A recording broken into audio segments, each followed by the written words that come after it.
अलिफ से ऊंट, अलिफ मद आ से आईना, बे से बंदर,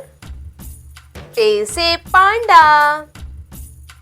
ते से तितली, टे से ट्रैक्टर, से समर, जीम से जापानी फल, चे से चीता, हे से हमाम, खे से खुबानी, दाल से दुम्बा, दाल से डाकिया, जाल से जखीरा, रे से रीत। रे से कोई लफ्ज शुरू नहीं होता मगर अल्फाज बनाने के लिए दरमियान में इस्तेमाल होता है, जैसे कि लड़का, लड़की, पहाड़। जे से ज़राफ़ा, ये से यालबारी, सीन से सांप, शीन से शेर,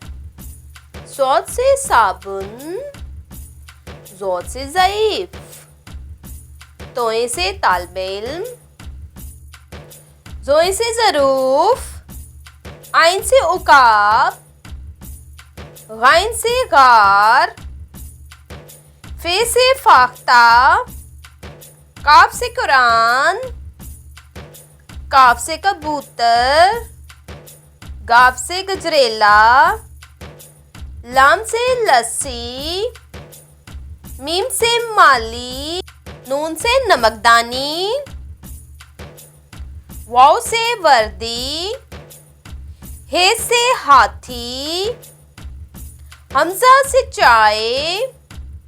छोटी से याक, बड़ी से यक्का।